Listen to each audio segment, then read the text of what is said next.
I'm Brad Hutchings. This is the Break It Down show. Yeah. Did you do that right, Pete? Thank you for watching the Break It Down show is the technical thing that we say, but you know what? I'm sorry. I always say no, but I always say like do whatever you want. More of a guest than a pest at this point, but I should have that down. Yes, it's true. More of a guest than a pest. That's all right, though. I like pest than a guest. That's what it was. I'm sorry. I screwed that up. You are not off to a great start. Not at all. And yet, you know what? Perfect. Yeah. Hey, so I wanted to have you on because I wanted to talk. We were talking about AI and the things that are possible with it, things that aren't possible, what we believe on the layperson side, what you think on the expert side.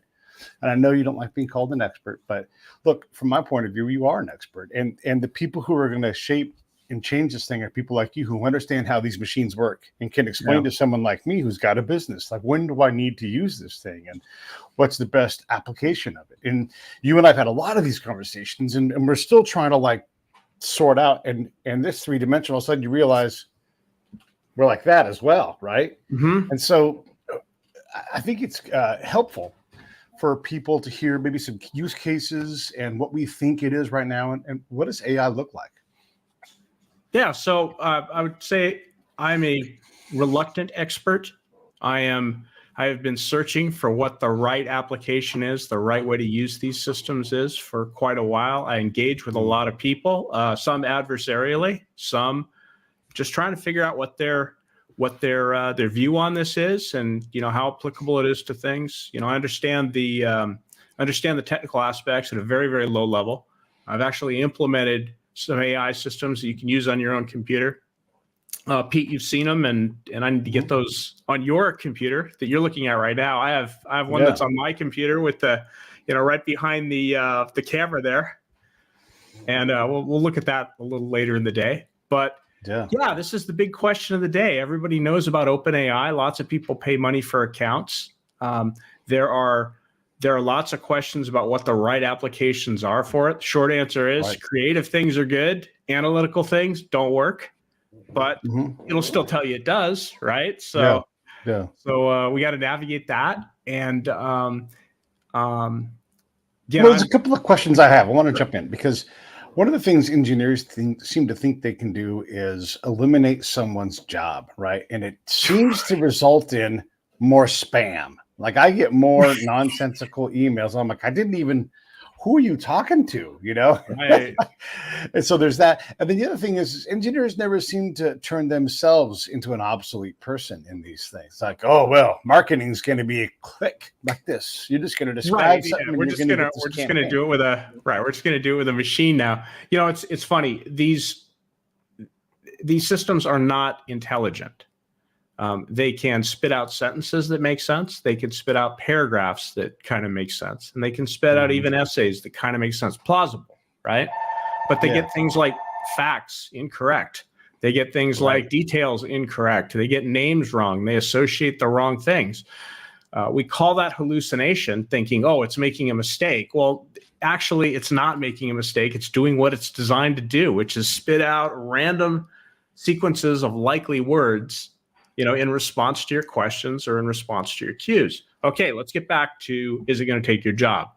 AI is not going to take your job. I don't care what you do. AI is not going to take your job. Let's look at the low end.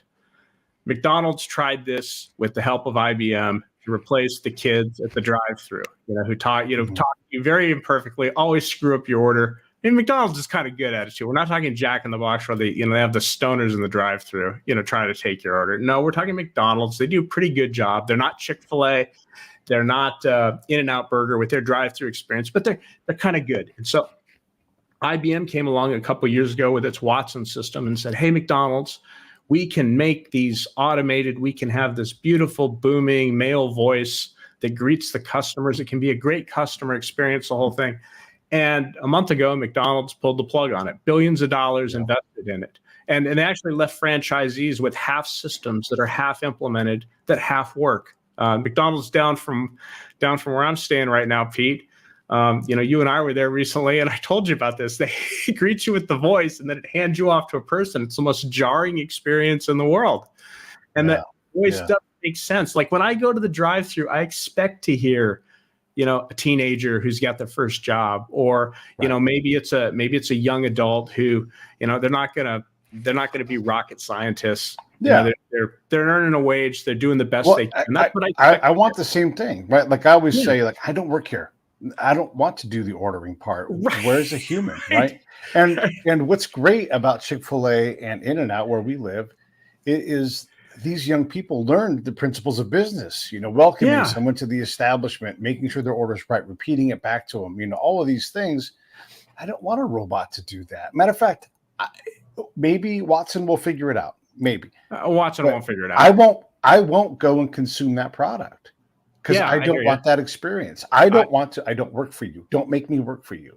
So I went to the Giants game. I actually bought this specific hat, and they're like, "Okay, I'm going to point you to that cashier stand," and I'm like, "There's no cashier there. I don't work here. I'm not responsible. I'm not licensed to use that machine. I would like just a human." They're like, "Oh, you have to wait a little longer." And I'm like, "That's fine." Yeah. And so I went and I went to a human and I said, "I want to buy this hat." And they scanned it and they got paid, And so that's part of this thinking, is that we can take humans out of a human interaction. I love my grocery store because the people there know me. I know them, and we can have conversations. I don't want to just walk out as if nobody else in the world exists. That's not the kind of existence I want. And so even if it is better, or it gets better from where it is now, I'm still going to go further and further from corporations that use those things. Yeah. Yeah. And I'm a tech guy and I hate the self-checkout. I won't use the self-checkout. Used to be a self-checkout enthusiast. I think it's when they took away the plastic bags. I think that's when I sort of drew the line and said, okay, you take away the plastic bags. I'm going to use a person's time and have a conversation with them just to spite you. How about that?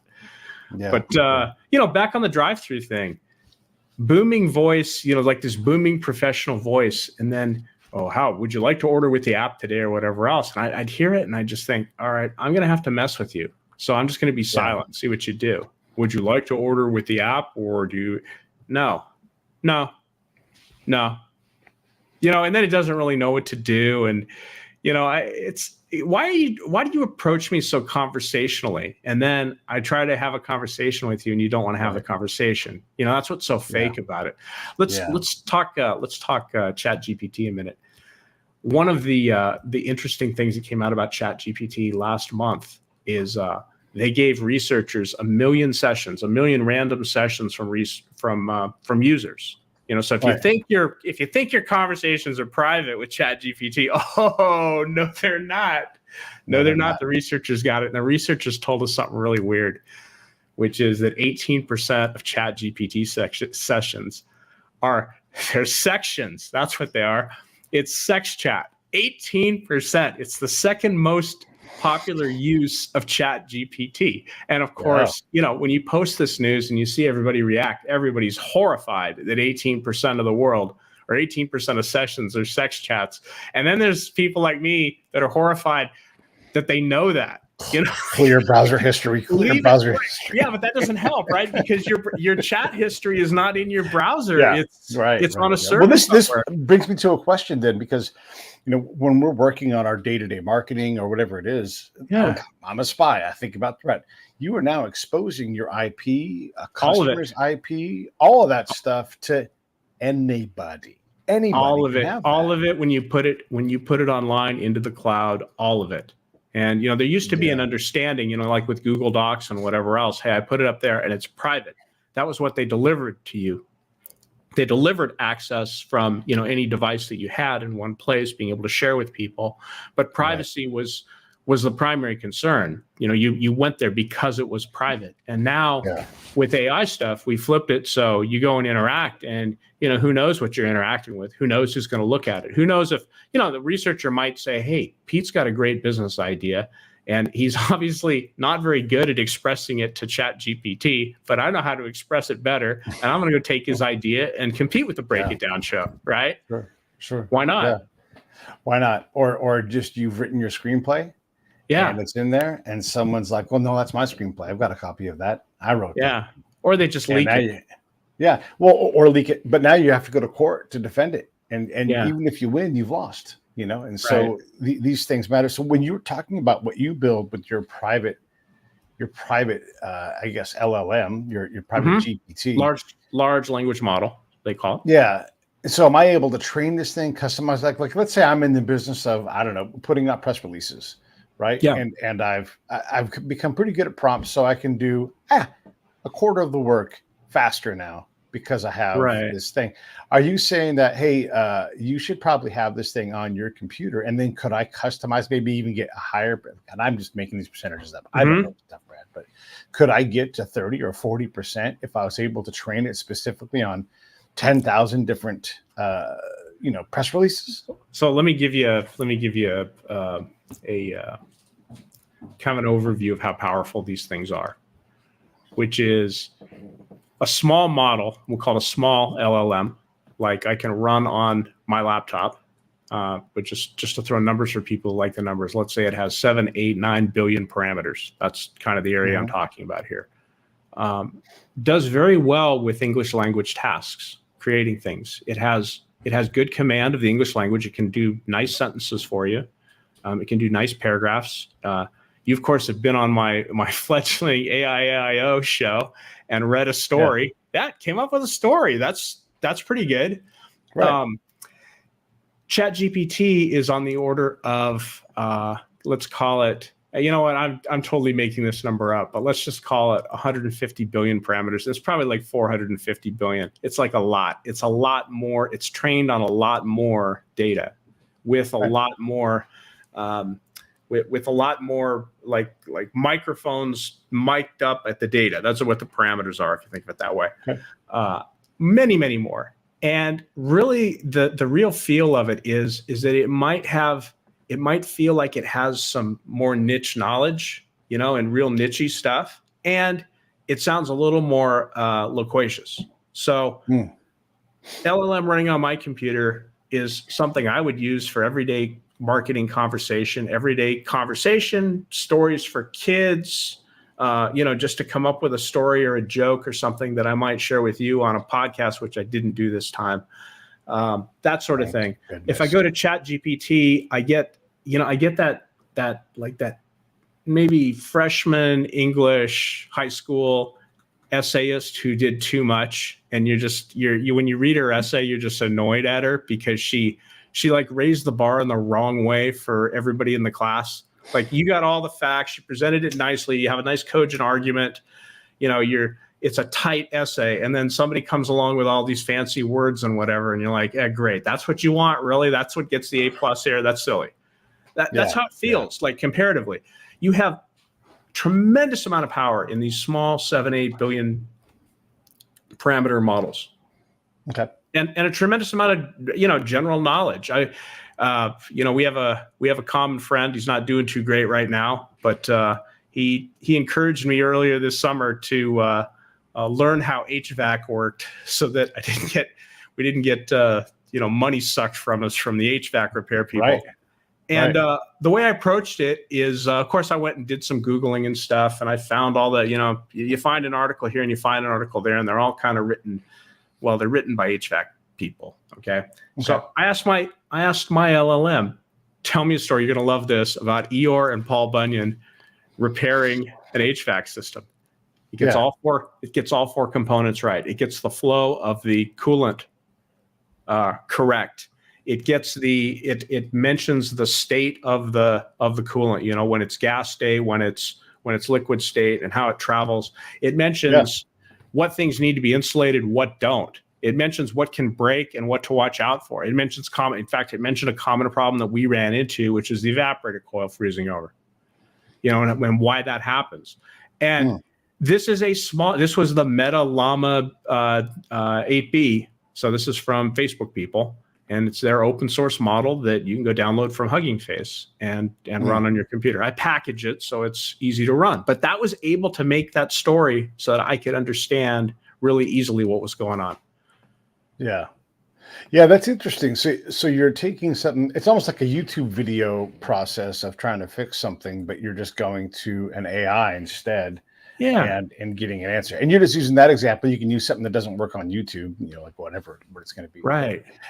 I'm curious. So we talked before also about experiences and AI, and Mhm. when we start to play with, and I think you use the term phone booth, like different phone booths of reality, right? So I'm at the Sphere, I'm watching U2's movie of their concert, right? And so Yes. when you want to simplify what this is, it's like, oh, you spent a lot of money to watch a movie. Not exactly. This is a premier state of the art venue, Mhm. and you have to walk this line individually on, are you watching a movie or are you at a concert? And it's very interesting when I looked around the theater, like how many times during a movie do you start clapping and singing along? Like even if you, People, yeah, you were maybe telling if me you, this yesterday. People standing up and singing along with the, and then the thing about them picking up their phones. Tell them that. yeah. That's amazing too. Well, so there's two things I thought about. Something else too. There was a moment where Bono commands people, yeah, Right. and he's like, "Hey, turn on your lights because they're going to sing about love." And so they Right. swoop the perspective around for that. Yeah. And I was reaching for my phone to participate in a movie, Right. right? It's crazy.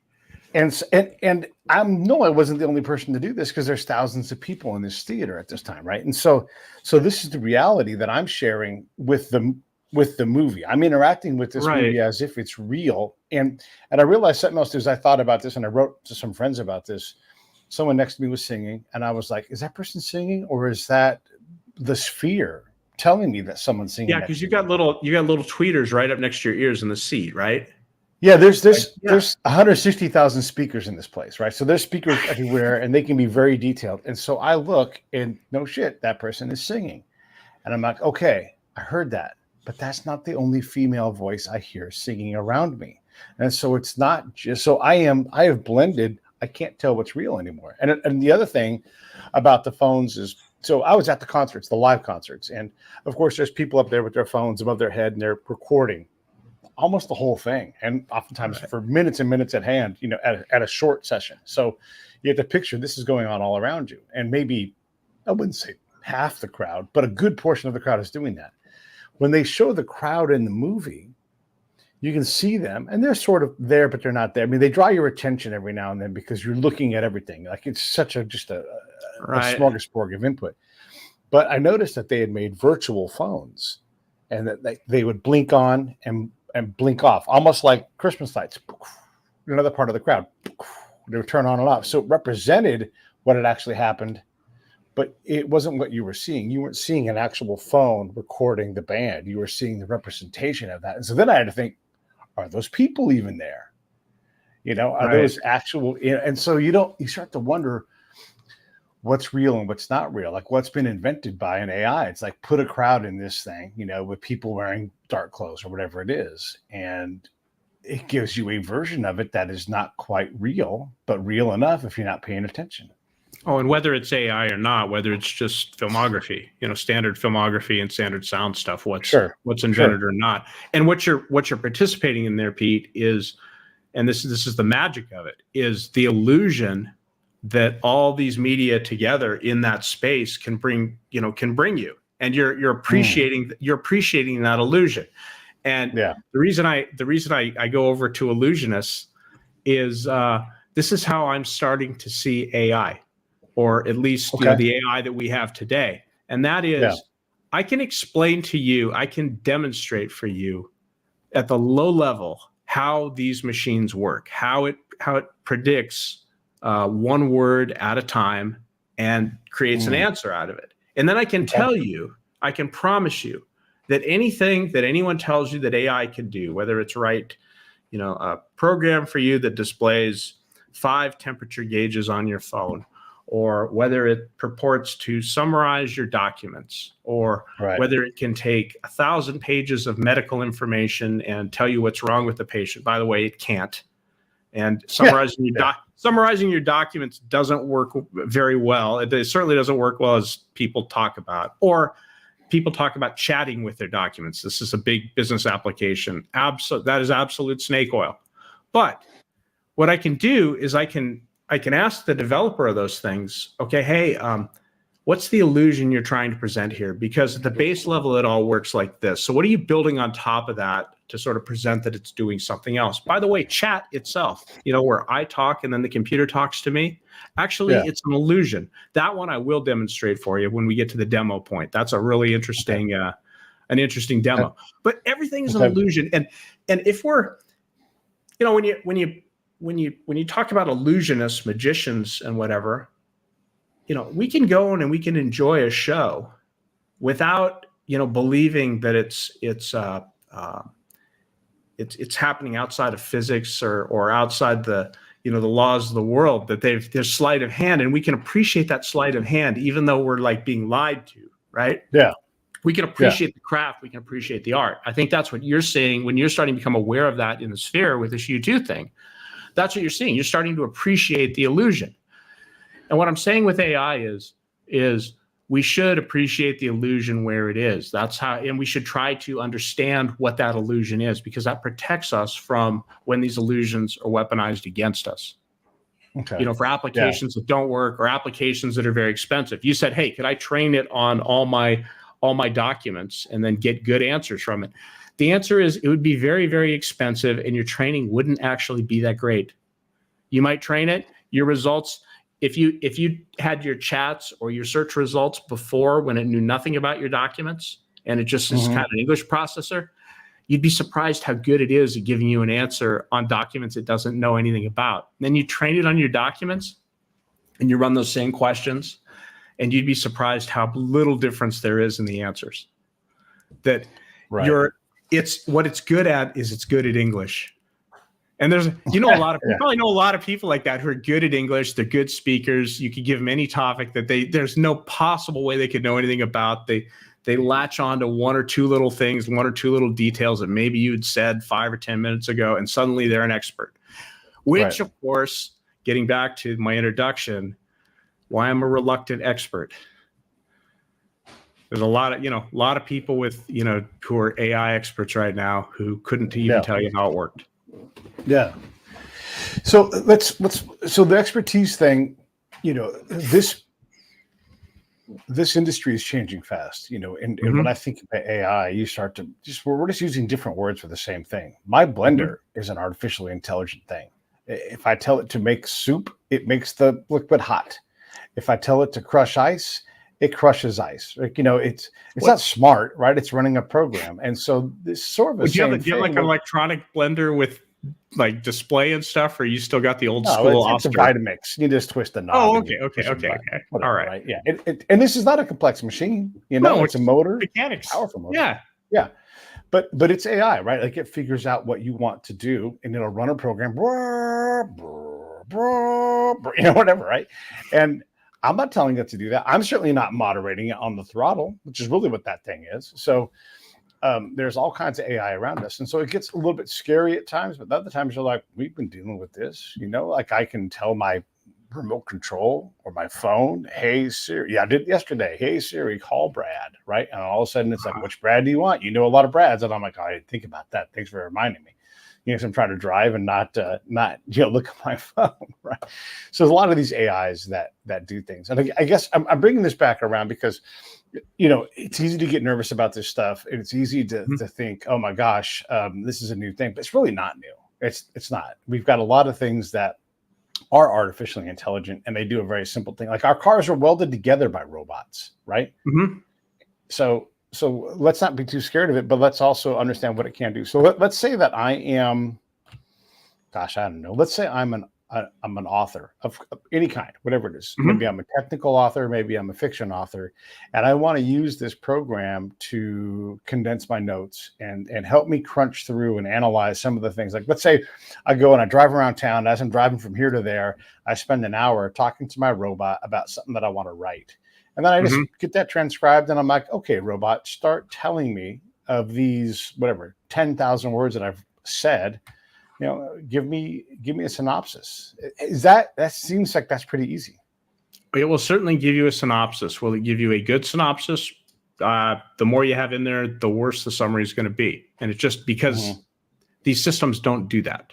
These LLMs, they do not summarize. They shorten is what they do. Now, when you ask it to summarize and it gives you an answer, and it doesn't say, hey, I'm not good at summarizing, it just gives you an answer which is shorter. Right. You say, Right. oh, that's a good summary. And you know what? If your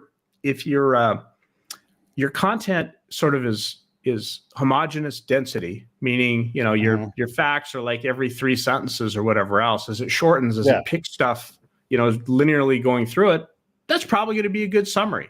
If the main point of what you've been talking about is an aside 6 paragraphs in, it's going to miss it. Right. And then here's the other thing you could do. When you ask these systems to do something, you're asking for, you may think you're getting the answer, but you're asking for an answer. And what it's actually giving you is a plausible answer. And so sort of the right way to frame that is, I'm going to ask it 10 times and I'm going to get 10 different answers. And which answer is the one that I want? So have it summarize your document 10 times and see how you do with that. Right. And you're going to be like, well, wait a minute. Why did you give me this summary? It sounds just as good as this summary, but it's got different things in it. That's weird. Yeah. Yeah. Right. So I get what you're saying. And I guess I want to ask this. So if I come to you and I'm like, hey, Brad, help me build an LLM, a small LLM. Right. And I want to work on a specific project, but I really love how, let me look at an author up here on my shelf. I really love how Stephen Dorrell writes. Right. My headphones fell off. Stephen Dorrell. I love how Stephen Dorrell writes. And I would love to train this thing on his writing. Is he a popular author? Is he popular? No, he could know who he is. No, he wrote this gigantic book about MI6. Right? Can you see that? Okay, yeah, I can see it. I can see it. Yeah, he's written a bunch of academic articles. He's a professor, right? So I just picked a guy from my shelf up here. We could pick other people, but yeah. So could I take my small scale private LLM and go, okay, now that I've taught it what Stephen Dorrell does in his style, could I then take the things that I've created? We talked about the summaries, that kind of thing. But could I take that and turn it into something that has a little more Stephen in it than it does Pete? Because I write like a dick. On my first pass, I'm like, what an asshole, you know? So this gets into, I would say this gets into intellectual property issues tangentially. And let me tell you what the hot one is right now, is that there are lots of authors that are suing OpenAI, and they're suing the companies that make these private LLMs, and they're saying you trained on our books without our authorization. And the defense for that, there's one common defense, which is fair use. Wow, how does my LLM in my head forget that for a second? It's a fair use defense, and it's that you can use people's content for all sorts of things, academic things, transformative things, whatever else. And it's up to the courts to sort that out. And the courts generally like the idea of people being able to use content, not being locked down just because they bought a book. Right. So there's that. Okay. But the interesting thing in that debate is if I take an LLM like ChatGPT, and I say, okay, I don't know what it's been trained on. It's probably been trained on, let's say, for example, all of J.K. Rowling's or all of Tom Clancy's novels. And so if I talk to it about J.K. Rowling's novels, Harry Potter, or I talk to it about Jack Ryan, it's got to, it can kind of make a plausible Harry Potter-ish story or a Jack Ryan-ish story. By the way, derivative works, not fair use. This is on you for asking it, but it, of course, could spit these out. Whether they're short story form or there are a few sentences or whatever, even a review technically is, you could get you dragged in court. All that aside, it can spit these out. Now, let's say there were a way that I could untrain that large LLM like ChatGPT from J.K. Rowling and Tom Clancy. It turns out I can't untrain them. There's no operation to untrain. There's no operation to drain the gas tank once you've filled it. And it's just right. The people who invented these things didn't think of that, okay? And they didn't figure out how to make that mathematically sound. So let's say I retrained it again on all of that training data. By the way, that might cost me $100 million. But this time I omit the actual works of J.K. Rowling and Tom Clancy. And then I say, hey, I'd like you to write me a story about with Harry Potter and Eeyore and Paul Bunyan doing whatever, or Jack Ryan and my dogs Mona and Johnny doing whatever, right? And I'd like you to write me a story about those things. And guess what? It'll still write you a story. Why is that? And this is the question we've got to ask. This is like the Tucker Carlson question. Why is that? Right? But no, we have to ask this. We have to ask, why is that? And the reason it is because there's so much other content written about these characters. There's fan fiction websites. There are reviews. I mean, there's cliff notes. There's academic papers written about Harry Potter. There's academic papers written about Tom Clancy stuff. There's military papers written about Tom Clancy stuff. Tom Clancy came to prominence because Red October was like in a briefing to Ronald Reagan. You know, right? He didn't, you know, he's like this author and he's like super interested in all these geeky things. And then the president gets in a briefing. I mean, you know, how weird is that, right? But the point is there's a lot more people talking about these things than the authors. And that's the training data, if you will, that gives these machines context on these. The books themselves don't matter. So when you say, hey, if I feed it this book and I ask it to write something in this style, I'm going to guess if it didn't know about it before, it's not going to know much more about it after you train it on the book. By the way, that training is pretty expensive. You could spend thousands of dollars doing what do they call it? A phase of training. There's a phase of training. It's not on my tongue right now. It's not. There's another term which is RAG, retrieval augmented generation. Has nothing to do with this. You wouldn't go down that path. Lots of AI people would because they could bill for it. That would do you absolutely no good. So don't bother. But fine tuning is the word. You could fine tune with that book. It would make no difference because the model is so. See, here's the thing, right? When you have an 8 billion parameter model, that book itself. How many words do you think are in a book, Pete? A few thousand. No, like 70,000 words, 100,000 words are common for like a fiction or like a biography. Okay. Yeah. So, and then a lot of those words are repeat. So how many unique words are in that book? What do you think? Maybe 3,000-4,000 unique words? Or what? Yeah, there's lots of ands and thes and that kind of thing. Sure. Yeah. And then maybe take the pairs of them and stuff. And you think, okay, well, you know, a couple thousand times a couple thousand is like 4 million. You might affect 4 million parameters if you're lucky in this 8 billion parameter model. With your one book, it's not going to move the needle on anything. It's, you know, it's I don't know what to, it's a cup of water in a lake, you know, comparatively it's, or, you know, or maybe it's an ice tray in Lake Berryessa on a low year. You would get that. Yeah. So I seriously track Lake Berryessa water levels all winter long. I am fascinated by it, so I appreciate that reference. Hey, we used to go up there every other weekend with our boat. Our boat our boat sank at Lake Berryessa once. Yeah. So yeah, I know, and I taught my best friend how to fish at Lake Berryessa. Right. He brought the beer, I brought the fishing gear. Yeah. But so you're saying it's going to make a very small difference. Very small difference. Yeah. The training, the fine tuning, all that other stuff, what it's mostly good for is for the language. You know, again, remember what I said, your small LLMs that can run on your laptop, whatever, 8 billion parameters. They're good at the language that you and I use. Right. ChatGPT with its 150 billion, 400 billion, whatever number it is, it's a little more loquacious and it's got some niche knowledge. Like ChatGPT probably knows your guy. Now, have a lot of articles and discussion been done on his work? Is there like a fan forum for him, or is it just a book and it's on an academic press and you happen to have it because he's on your podcast one day? Yeah. You don't know. Yeah. Right. I mean, he's not widely published on a lot of things, but this book in particular is got a lot of words in it. It's probably 250,000 words in that book. You know, but guess what? You could tell either of these models, write me a paragraph in the style of his name. And it's going to write you a paragraph. Now, in the style of his name may have been, maybe like throwaway there because it doesn't know. It is still going to write you that paragraph and present it to you like it thinks that's the style. Yeah.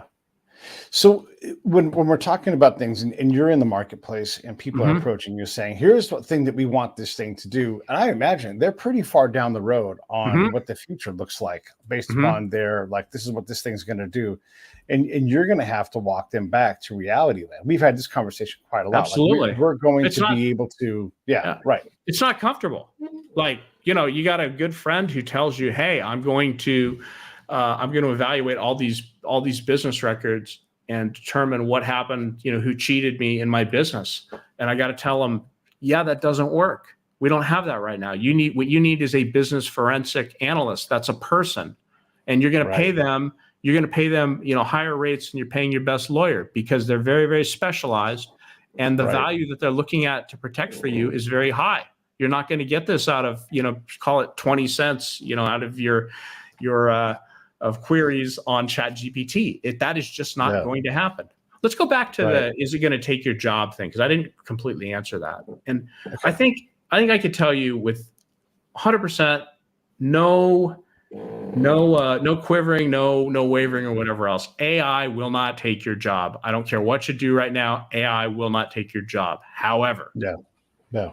your boss thinking that AI could take your job may negotiate your price down, or they Yeah. may just say, "You suck. I'm tired of dealing with human beings. I'm tired of dealing with your problems. I'm tired of you guys not wanting to return to work. Forget it. You're all fired. I'll do it with AI, and you know, we'll just see what happens." That'll happen. We will. We will see We what will. happens. That's happening. That's happening right now. And Yeah. Intuit basically kind of did that in two steps, where they Yeah. fired 10% of their workforce for being underperformers, and then they said, "Hey, we're gonna have all this work done by AI." So Yeah. they probably were fired by AI. Yeah.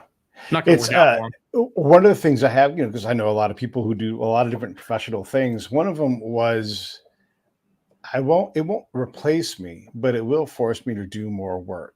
It will increase my pace of work. And so, and this person was a doctor, but they were basically saying, I will spend less time with patients, but I will churn more billable things through because I've got this AI thing to help me do this particular job. I'm still going to have to do my job, but I'll just have less time for people. It's even worse than that, Pete, because Oh, that's good. I'll tell you why it's worse than that. It's because if AI is smart, and there's a lot of people who think that AI is smart, they're misinformed. Okay. But they Yeah. think, well, AI is smarter than the human being. It's something the human being needs to use AI to verify their work. Or if you're working with AI, then I trust you. If you're working alone, then I think you're a lone wolf. Totally irrational things to think. But those are Right. those are actually cementing themselves in the marketplace. So Yeah. now, instead of just doing your work, you have to do your work with AI to prove that your work is done right. Makes no sense, but Right. this is also processes that we're putting in business right now. It's terrible. Yeah. Yeah. Yeah. I mean, the on the image rendering, when you do that, there seems to be, and maybe you can explain why this is. Let's say that I want to make a picture of, whatever. I did this the other day. I wanted to make a picture of Oral Hershiser based upon a Mhm. picture in a moment of a game from his 1988 season. And I wanted to do it in a charcoal style. So we have the picture, we have the medium, we have all these different things. And every time I tried to tweak it, it would forget what it had already done. And all of a sudden I'm like, Mhm. no, revert back to the old one, like where his hand looked like the one in the picture. I didn't say change the hand. I said, whatever, like make his pants blue or whatever it is, right? Right. And it's like, okay. And you get like, now he's got 3 eyes.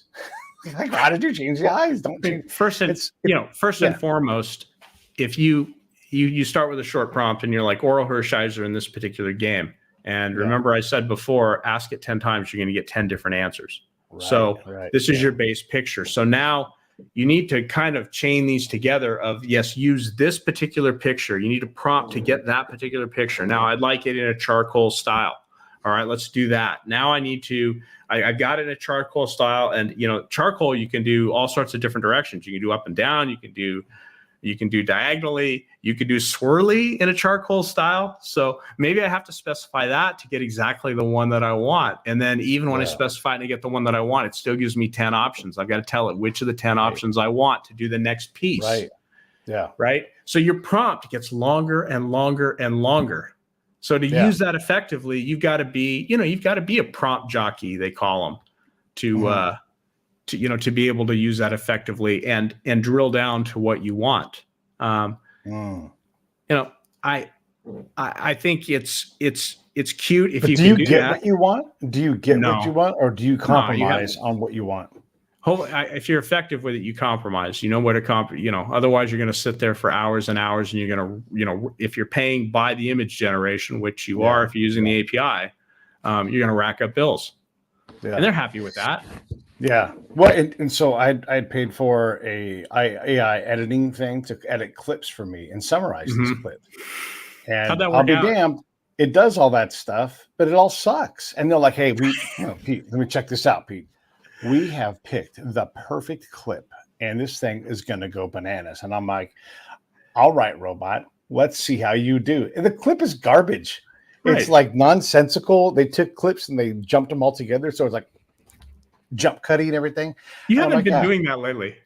No, I stopped because it was ineffective, and I'm like, I'm not going to waste my time. Even if I've spent the money, I'm not going to continue to spend money and time on something that just it doesn't resonate. It doesn't do anything. Right. So sure, I could go out and I could make clips and I could have it make 20 of them. And then, by the way, then it's like, oh, you haven't used this file that you paid for in 60 days, so we're going to delete it. And I'm like, whoa. I paid for this service. You can leave my shit alone. That's my shit, right? Yeah. And so, and every time I talk to these folks, and this is all AI related. Every time I talk to these folks, they'll send me an inbound robot email. Hey, this is Tony. Love to hear what you think. And I'm like, hey, Tony, I'm not too happy with the product. I probably won't buy it next year, which is true. I haven't. There are some things I'd love to talk about, but I never seem to be able to get anybody on the phone. And then I get like an automated response, and then I get hey, this is your trouble ticket. And I'm like, I didn't ask for a trouble ticket. I just like to talk to somebody. I know. Yeah, I like to talk to somebody. Yeah. And you guys said you wanted to talk to me.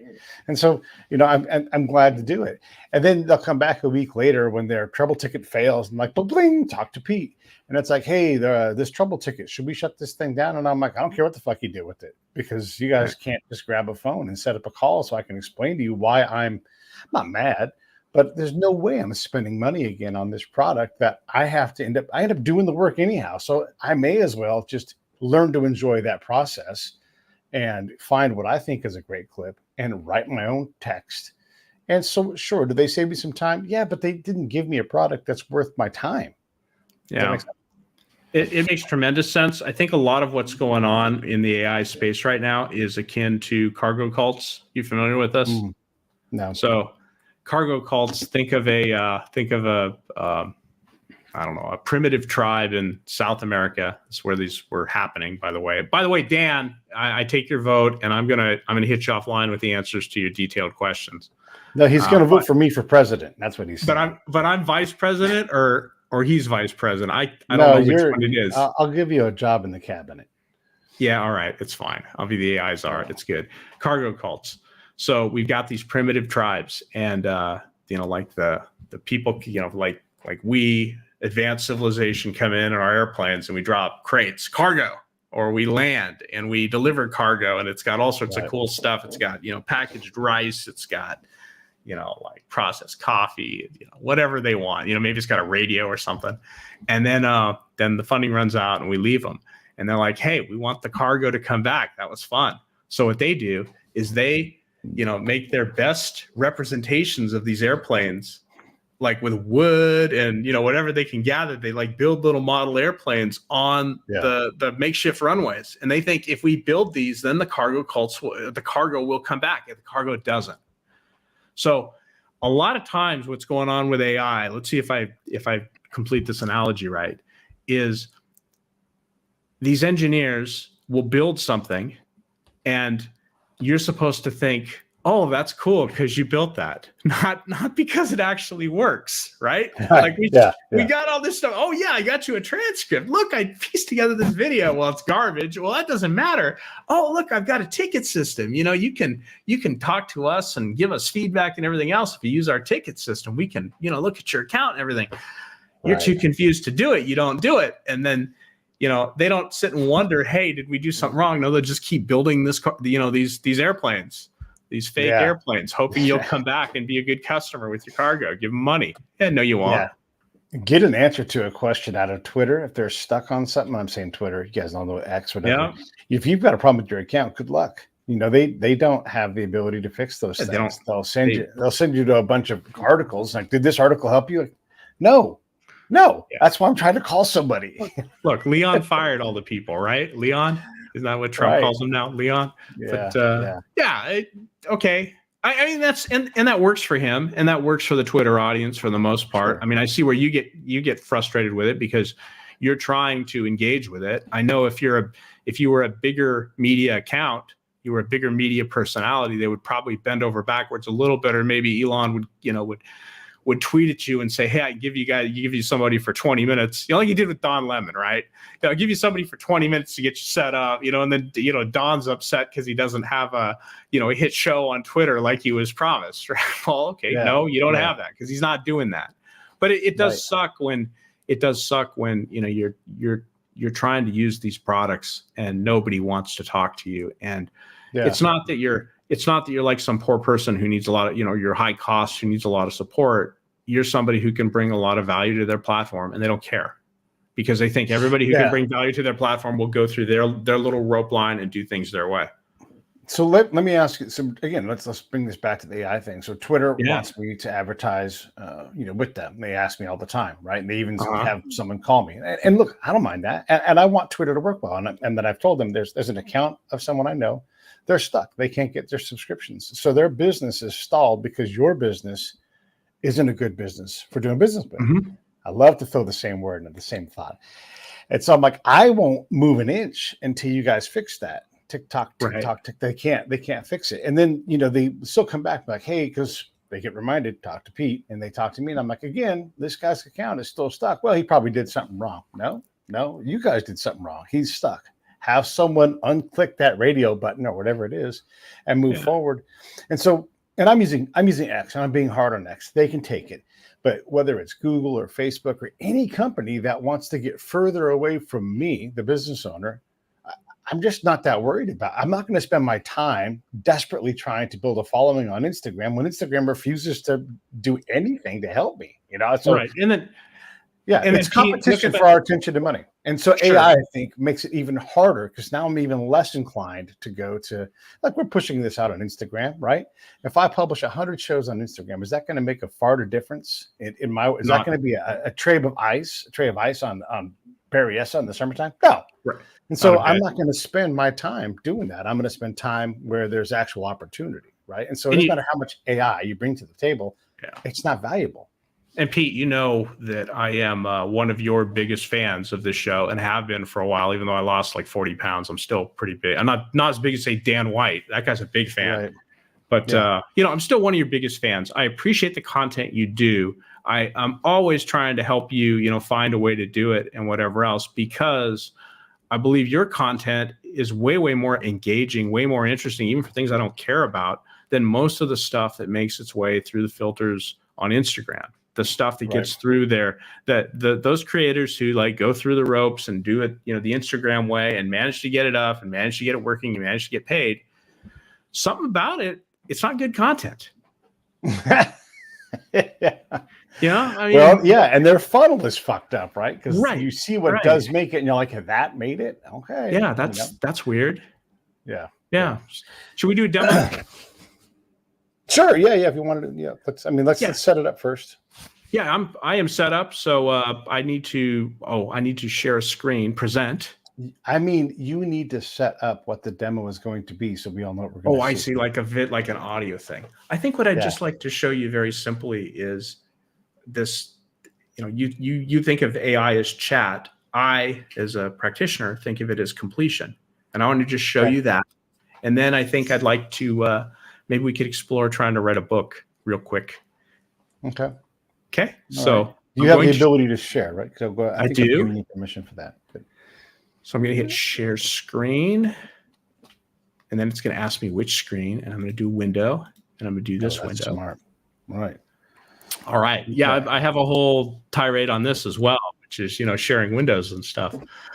So this is a virtual machine running on my laptop, which you see my finger in the camera. I'm pointing at you. It's all the same machine here. I'm not using, giant computing resources to do this. And on this virtual machine, I'm going to start an LLM called Mistral 7B. Was that Mistral? No, I think this was this is Mistral. Okay, Mistral's another company. This is fine. I meant to do Meta, but we'll do Mistral. That is fine. So this is a user interface that I wrote for AIs. It's a little bit different than what you're used to. You're used to going and seeing a chat interface where you say something and something says something back to you. Well, what I'm going to do here is I'm just going to start typing, and I'm going to say, I like big dogs, and then I'm going to hit return, and it's going to start typing. Look at that. I like big dogs, and I can't deny, I cannot lie. Okay, so then we get into sort of the rap thing, and then it'll start to get into more of a story thing. And okay, I'm going to stop it here. I'm going to undo it, and I'm going to have it do it again. And the reason I'm going to have it do it again is I want you to see that it'll do something a little bit. It didn't do something a little bit different. Let's okay, it did that when a big dog walks in with an attitude. All right, fine. Let's do it again. And okay, so here now we're off on story right away. And so what I'm trying to show you with this is that it will give you different answers. And then here's another thing I want to show you. Let's just stop right here. We're stopped right here, and I'm going to have it start again. But I've always been A, and let's have it generate a few words for us. Right. Big dog person. If I had a couple of small dogs, but I'll stop it there. I'm going to undo, and I'm going to have it start from here again. And you'll see that it'll go a totally different direction. I've had a couple of big dogs that were rescues. It doesn't talk about the small dogs now. So what's happening is it's generating, it calls them tokens, but think of tokens as words. They're actually portions of words. It generates one token at a time from everything that it had to lead up to that. And the way it generates that token is it has a whole bunch of possible tokens that it could generate. And it picks a likely token. And the likeliness of the token comes from training the model. And when you train the model, you basically say, hey, when I've seen all these tokens in a row, what's the probability of seeing this next one? And so there's all these tokens. There's 30,000 tokens or whatever that it has access to in this particular model. And it doesn't go to each of those 30,000 and decide, okay, which one has the best weight here. It picks a few, it samples from a few, and it says, which is the best of the few that I sampled? And that's why you get this random behavior. And that's why you get these answers. And that is all, whatever you're doing with AI right now, that is LLM based, and that's basically everything. Whatever you're doing with AI, it all comes back to this. Everything else is, it's a sleight of hand in a good way. It's an illusion. It's crafted so that you think something's good. So let's say that we wanted to do chat. All right, here is a chat between, I do this often, Pete, because you don't answer the phone. So I want to know, what was Pete going to think about this stuff? And so I will type Brad. Hi, Pete. I'm going to go over here to my settings, and I'm going to have this thing called a stop word. And the stop word here is going to be Brad. Now, watch this. It's going to try to complete this conversation. Pete, hey, Brad, how's it going? And then it gets to Brad, and it says, okay, your turn, Brad. Great. I'd like to be on your podcast. I typo a lot, too, when I type to you here, Pete. Okay, and I'm going to let it go. And it's going to say something, and then I'm going to show you the magic here. What would you like to talk about? Okay, Pete, I'm really tired of chatting with you. That's a hallucination.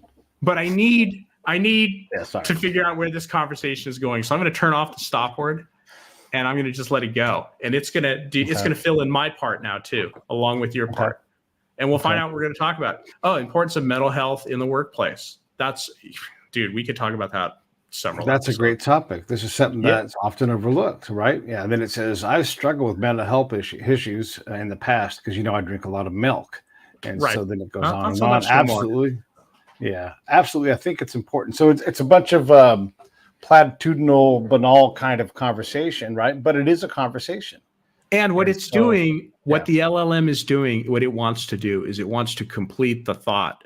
It wants to complete the sentence, complete the paragraph, complete the conversation. That's all it wants to do. It's kind of right, like right. it's kind of like if you have a little male dog, all he wants to do is hump his bed. All right. All the Okay. LLM Yeah, wants to do is complete things. And then yeah, we use that instinct that it has, or we feel it's an instinct. That's anthropomorphizing it a little bit, but we use that tendency and then we build these illusions on it. Like I showed you how to build the illusion of chat. That is how chat works in Chat GPT. It has stop words. That's all it does. right. Yeah. Otherwise, it's the same algorithm. It's just got different weights, a whole bunch more parameters available to Chat GPT than I have here in a virtual machine on my little laptop. Right. Ta-da. And again, the virtual machine on your little laptop is also private, so no one else is gaining access Nobody to this else, thing. nobody else knows. So if I wanted to do sex chat with you, Pete, here, nobody would know, Right. which is probably Right. a good thing. Yeah. So let's just use a real life example here. So Yeah. one of the things that I had to do, go on a combat patrol and I'd get all my notes, have all these conversations, and then I'd have to sit down and figure out what it all meant. But the first thing I had to do was tell everybody what had happened. What had happened was, so you do a basic who, what, where, when, why kind of breakdown, like this is why we were there, this mission was this, all that kind of stuff. Right? Very boilerplated basic things. But you still have to kind of enter that, right? And then it's what conversation was had and what did I find out? And you start to try to write that. It's really hard to write to the audiences because they're vertical and they're horizontal at the same time. These audiences, sometimes they're international. And so you're trying to write in very clear prose, very short. You don't say things like, I saw a dog walking on all fours, because now you're like, I don't know if they'll understand this. You have to slow down and write very concise sentences, right? So You watching me? You watching me do this here? Right. Okay. Yeah. So let me tell you what this is really good at, because it knows nothing. Remember, I told you before, sometimes it knows nothing about what you want to write about, but you could have it write something and you could fill in a couple of details and it can become a little Press bit pause better real at quick and tell everybody writing what laws. this thing is writing. Tell everybody what So this thing is I writing. started with here is my patrol report for Base Echo on August 28th. Okay, again, I know nothing about what Pete does other than what he's told us on podcasts. I've forgotten more than I even remember. So I just thought, okay, what's one of these things look like? And it's going to start writing it. And it came up with a patrol leader. It was not Pete Turner, but when I just backtracked and I put Pete's name there, as he's the patrol leader, and maybe patrol number one. I don't want to, be accused of stolen valor or anything, but it would be cool to be along with your patrol. So why not? I'm going to put my name in here, and we're going to let it generate some more. And it'll generate something that looks like a report. It will have none of the details of what happened correct, but I can go back and fill those in and have it fill in some more details. And you saw I was working interactively with this. By the way, have you ever seen anybody use Chat GPT that way? No, I don't know. I mean, I wouldn't. It would not be hard for me to say no to that question, no matter what it was, right? Because I just have only this is a little bit. But this is a pretty unique way of working with LLMs. Is actually working at the completion level rather than working at the chat level. Talk to me about what that means, though. Like, explain that in ways that is less expert and more Pete. Well, I tried to do that with the example of the small dog humping his bed. That's what the dog does. Well, that's what this thing does. It has a bunch of words and it wants to complete the thought, complete the sentence. Here we have a bunch of words that are arranged into a patrol report.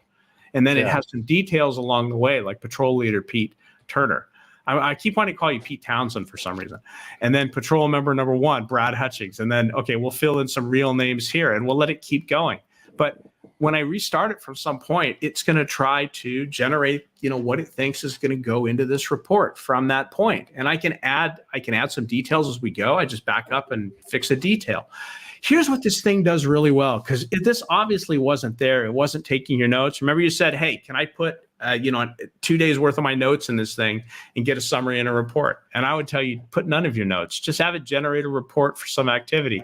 As you go along, fill in some of the details and have it amplify the details as it further generates stuff. And that's how you can work with the LLM to generate a report that it knows nothing about.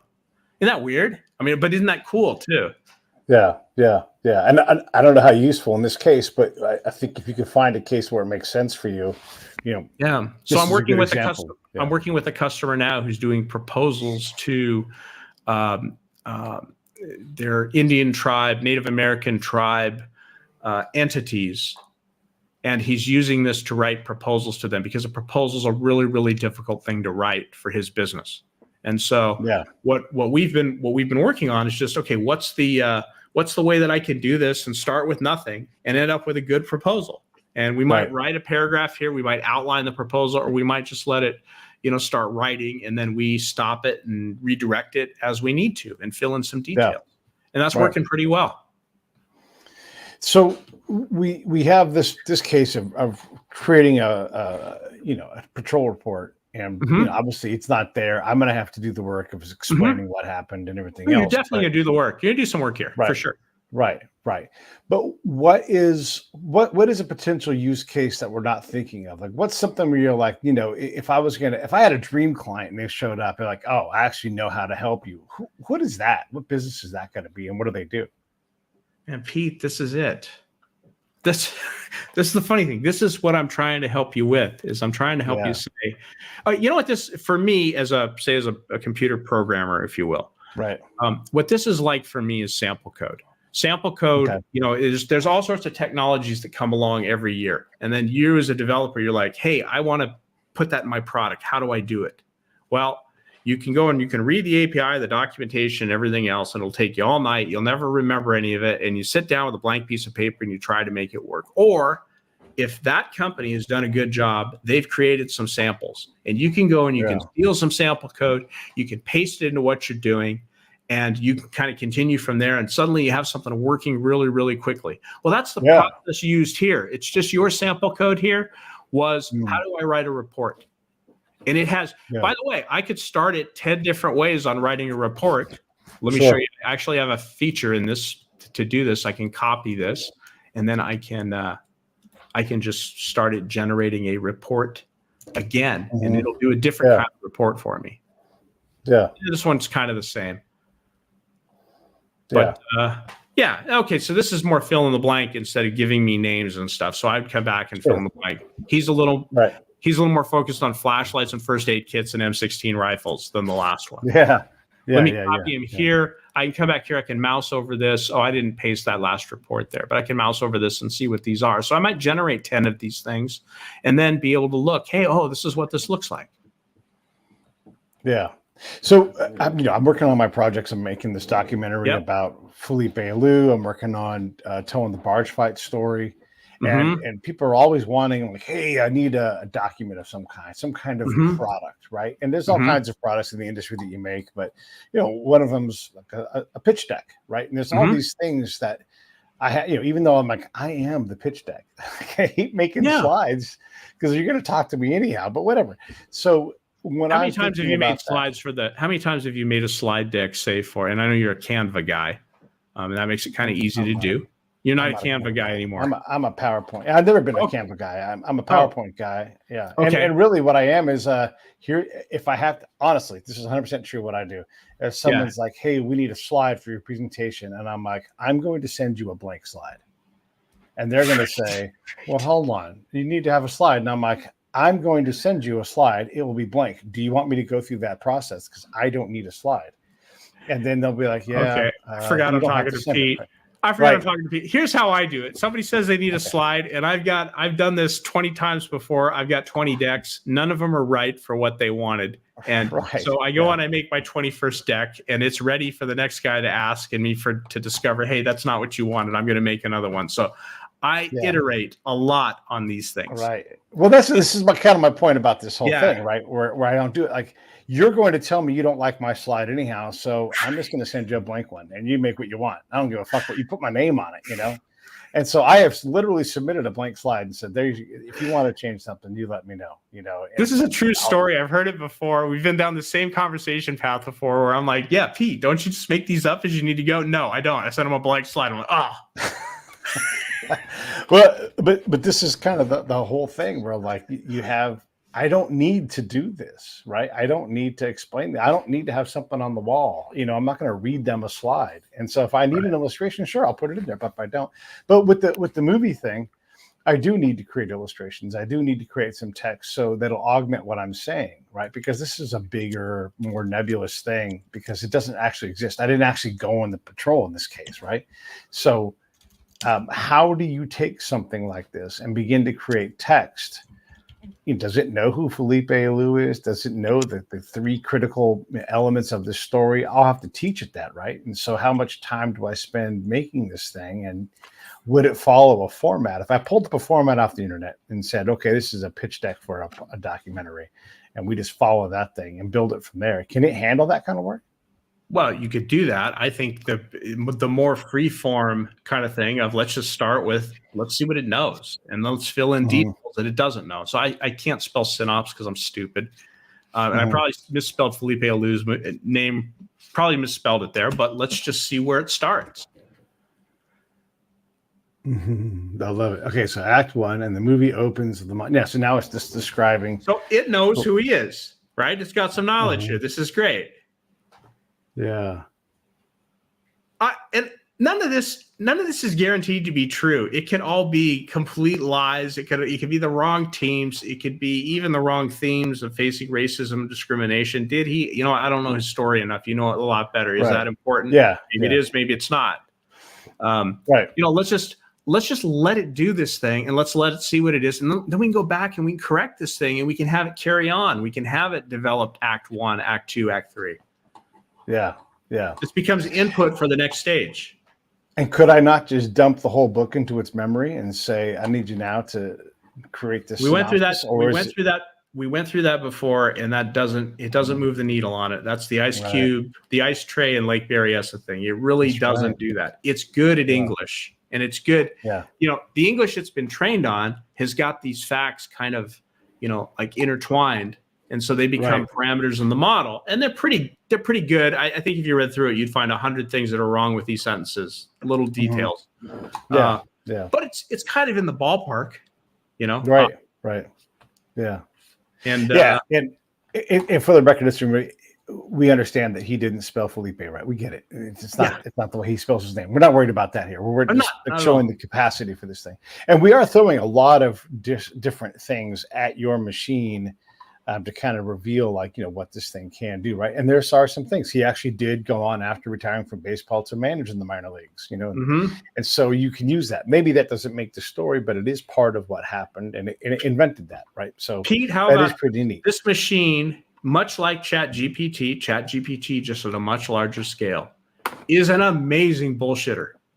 And let's start with that. I mean, you ever been to a Toastmasters meeting? I used to go with my grandfather. My grandfather, an amazing bullshitter. He would pick up like little facts and here and there and stuff, and then start to weave them in, and then start to tell stories with them. He was very, very, very good at that. But he's a card player and a bullshitter. That's what he is.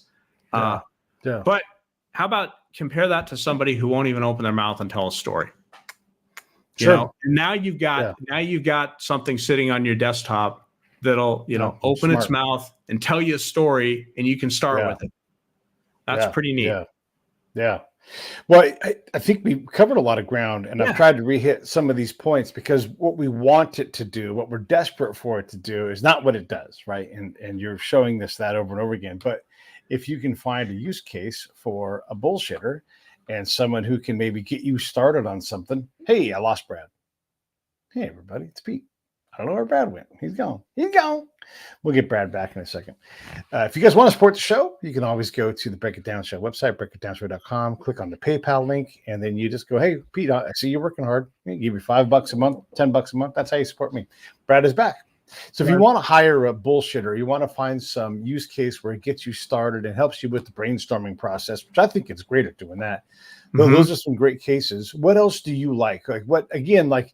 Any company that wants to try to hire you to help them, what are you bringing to them? And I know, like we talked about this, it's hard to describe because every company is different. You don't know where they're at in their process, where they've already gotten ahead of you and they're going in the wrong direction. And your biggest job is to go, whoa, come back this way. Hold on.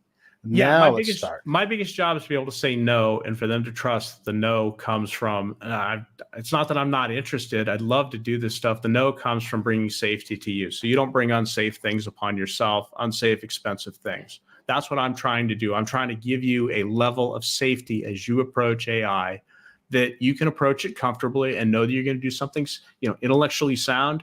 You're going to do things that treat your customers right. Like we talked about this with the customer service bots. This is the first thing I tell you. You're going to replace your customer service people. If you're my client, you're going to replace your customer service people with that. You know what we're going to do? We're going to get in the car. We're going to go to my local McDonald's, which still has that damn voice. They can't get rid of it. He's the first thing you hear. And we're going to go through the drive-thru, and you're going to hate him as much as I hate him, because you're going to experience it. And then you're going to say, hey, do I want to do that to my customers? I don't want my customers to hate me. That's the kind of thing that I can bring to a client, to help them make good decisions with this stuff. And you have to make good decisions with it. If you make the decisions that everybody's selling you, you're going to look like an idiot. Yeah. Yeah. And maybe take them down to Chuck's for a burger and say, which experience is better for you? Exactly. And it's like, God, you know what? It's way better at Chuck's. I talked to Chuck myself. I like that dude. I'd come back. Mm-hmm. All right. Better food, better engagement. Mm-hmm. So how do we use AI in this case? Maybe AI is creating a new hilarious menu every day. Why not? I'll tell you what I absolutely love it for. If there's anybody that's in the education space, of course, this isn't, compliant with whatever Common Core curriculum standards you have and everything else. But let's pull this back to like the root of education and the root of, say, childhood literacy. Your kids need things to read. This thing can generate an interesting, contextually appropriate, customized, fun thing for them to read every 5 minutes, let alone every day. We've never had anything like that. We have, you and I have a friend, David, who's an author. He writes some children's books. Yeah. David can't keep up with this. I could take David's format and I could teach you how to, obviously I can't do the artwork and stuff like that. It's just the text, but I could teach you how to create a new version of his book every day for your kid. Like, how amazing would that be? Then your kid's got something, new to read. My parents were like one of the few parents that like really took literacy. They made it important. I had a bookshelf. My sister and I had a bookshelf. They had all the children's classics and everything else. I was an avid reader as a kid. I read all the books. I ran out. Now what? Now what do I do? Now I'm going to garage sales trying to get the old, if you know the real old school, they're sort of gold, hardbound. Hardy Boy books, right? Mm-hmm. Hardy Boy mystery books. The real old school ones, not the ones with the pictures, like the blue with the pictures, right? I'm going to garage sales doing that because I'm looking for new material to read. There's no kid in the world today that should have to do that. And I mean, I was like somebody who was like looking for stuff to read. Now, if you're not that engaged because there's not anything interesting for you to read, this is a great place to start. Very inexpensive too. Yeah. Homeschool, right? Hey, I need to create a scenario, and really with fiction, anything's possible. I need Ernest Hemingway to have a dinner with fill in the blank, Mother Absolutely. Teresa, right? And see what happens, right? And then the world is your oyster. I talked yesterday on the show with a guy named Edwin. He's a fantastic musician. He teaches kids about music, does lessons. He does a school program where he goes to schools and everything else. And I was talking about like a concept album I've always had in my head, right? Look, I'm not a musician enough to do these kind of things, but you could take AI and do this. And so you take a single event, like that Johnny Cash song, Don't Take Your Guns to Town. And if you wrote 9 songs, 10 songs from all different points of view about this one event, you could really tell an amazing story, and you could use AI to help you with the concept generation. Write the lyrics. It does great for writing song lyrics, blues songs, country songs. You know what else is good at? I like, because I strum the guitar a bit. Just give me a chord progression I can work with. Yeah. Give me a happy chord progression. Give it to me. I can play it in a happy way. Now, can you give me 4 chord progressions that I can use between a verses, chorus, a bridge, and an outro, and it'll give me 4 that work together, under the same key. That's great. Well, now can you give me chord progressions in 2 different keys that could work together that I can transition to? Yes, it can do that too. If you ask it, that's amazing. Try. Yeah. Right. Yeah. And it may not be the answer, but it'll get you pretty damn close, right? And so you can use that chord progression. No, that's great, man. It's a fantastic use case. Hey, look, we've been talking for about an hour and 15 minutes. We have. So what else do you want to cover? I think this has been really interesting to me to learn, again, like, it's easy to get scared of this stuff. It's easy to say it's not going to work. And for me, I don't know when it's going to help me, right? Because a lot of this work I'm just going to have to do myself. And if I'm going to do it, I'm just going to do it. I'm not going to hire a machine to do it so that I have to do it anyhow. So that still doesn't make sense for me. But there's a lot of companies out there who are further along in the business process that need some of this kind of help. And so I appreciate you talking about that. But what do you want to say in closing? Let me say this in closing. This is a messy process. Nobody knows what the good applications are right now. Now, they'll pretend to know, and they'll sell you stuff, and they'll say, hey, if you sign up with me, we're going to do these things. And some of these things, by the way, are not going to pass Brad's illusion test. They're going to be like snake oil, not like cool card tricks. Okay. So there's a lot of that going on. If you want to see me discovering these things and working them out, the best thing to do is to find me on LinkedIn, Brad Hutchings. Just search for it. You'll see my mug. You'll see my smug smile. And that's what I do on a daily basis. If you'd like to see my collection of things that I've discovered and refined, that's at demomachine.net. That includes these LLMs that'll run on your Mac desktop, your Windows desktop, or if you're really adventurous, a Linux desktop. And I'm happy to. What am I selling them for right now? $50 for a collection of 10 of these. The collection will grow as more of these become popular. I make it easy for you to run them, so you don't have to be a nerd like me to figure it out. Yeah. So this is what how much hair I've lost. How much hair I've lost me doing this. I'm just saying. Okay. I'm trying to help you out. I know. I'm going to talk directly to the camera here. So if you were in business and you're making an AI decision or preparing to do that, you need to hire Brad to come in. And so you can have Brad say no. And that's what you're going to pay him to do, so you can go in the right direction, because what we get sold and what's actually useful to you may not be the same thing. And so having someone like Brad to go, hold on, that doesn't work that way. Let me show you how this works. I think it's invaluable what you do, Brad. And,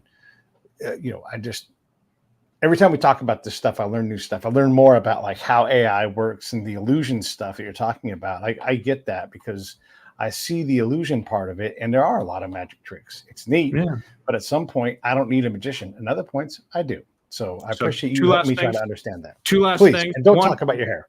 Yeah. No, I won't. Two last things. One, if you're my client, you're going to have conversations like this with me that go an hour and a half, 2 hours to help you get your head around what this stuff is. That's what I do. That's where the value is. And the second is I'm Brad Hutchings, and I approve this message. Hey, thanks for watching the show. I really appreciate it. Right here, you can subscribe. Please do that. It makes the show grow. Hit that notification bell so you know which incredible guest is coming up next. Down below is the PayPal link. You can put a small subscription in. That is an enormous help. All that money goes right back into the show. And then right up over here are the next episodes you should listen to, curated by yours